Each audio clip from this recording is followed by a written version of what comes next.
नमस्कार दोस्तों। आज मैं एक ऐसी बात पूरी स्पष्टता के साथ समझाने जा रहा हूं जो इस समय हर जगह चर्चा का विषय बनी हुई है। रील्स पे, व्हाट्सएप पर, न्यूज़ चैनलों पर एक कथा लगातार फैलाई जा रही है कि बांग्लादेश और आसपास के देशों से आए कई अवैध प्रवासी अचानक भारत छोड़कर भाग रहे हैं। लोगों का सवाल भी उचित है, जब इनके पास आधार है, वोटर आईडी है, राशन है और पैन कार्ड, बर्थ सर्टिफिकेट जैसी चीजें हैं, तो फिर ये लोग भाग क्यों रहे हैं? क्या ये नकली है? नहीं, ये असली है। दोस्तों, यहाँ एक मूल बात समझनी चाहिए कि कागज होने का अर्थ ये नहीं है कि किसी इंसान की जड़ें भी उसी भूमि से हों। दस्तावेज पहचान देते हैं, पर वंशी पहचान, फैमिली लीनियज, वो केवल पुरानी पीढ़ियों के रिकॉर्ड से सिद्ध होती है।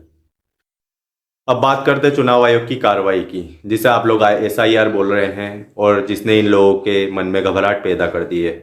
हाल ही में चुनाव आयोग ने तय किया कि देश की वोटर सूची की गहन साफ सफाई की जाए।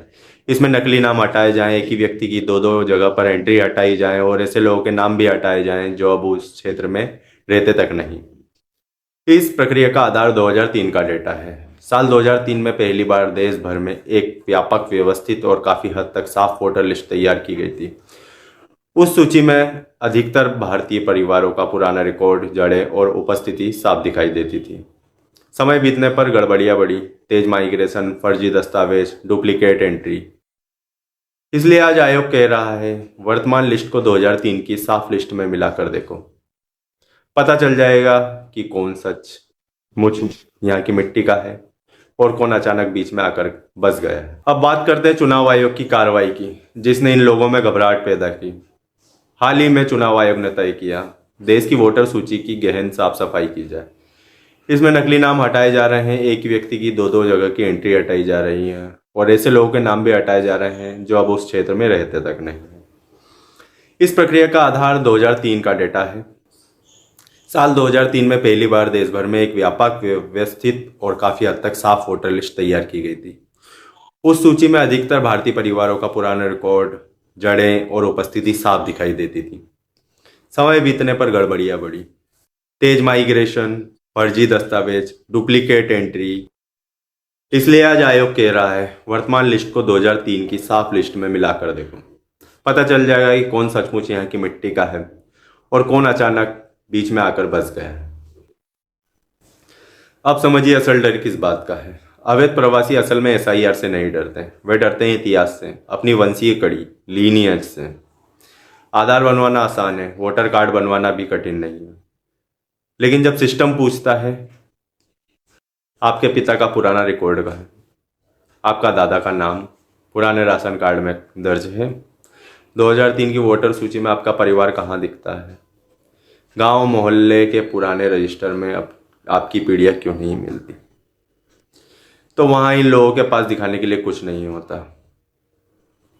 यही अंतर है दस्तावेज और जड़ों के बीच।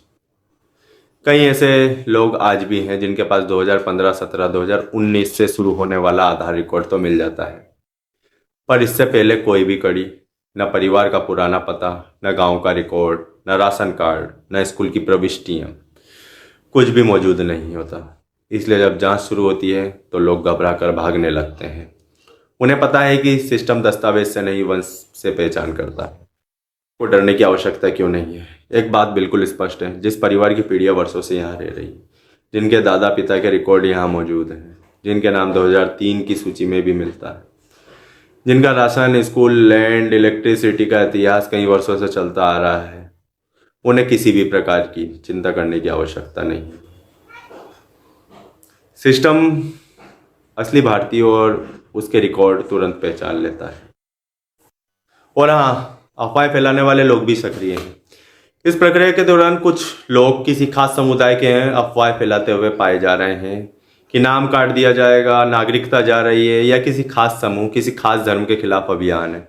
ऐसी बातें केवल डर और भ्रम फैलाती हैं। अगर आपका परिवार यहीं का है, चाहे किसी भी धर्म का हो, आपके पुराने कागज मौजूद हैं, तो आपको किसी बात से डरने की आवश्यकता नहीं है। ना आपका नाम कटेगा, ना आपकी नागरिकता पर कोई सा खतरा है। पूरा मामला बहुत सरल है। जो लोग बिना जड़ के यहाँ आकर बस गए थे किसी देश से घुसपैठिए की तरह, वही आज डर रहे हैं और भाग रहे हैं। जिनकी जड़ें भारत की जमीन में हैं, उनके लिए यह प्रक्रिया केवल एक सामान्य जांच है, किसी प्रकार का खतरा नहीं है। मैं सचिन और आप देख रहे हैं स्ट्रीट लेवल लो, जहां आपको सिस्टम की सच्चाई साफ, सरल और ईमानदार भाषा में समझाते हैं। धन्यवाद।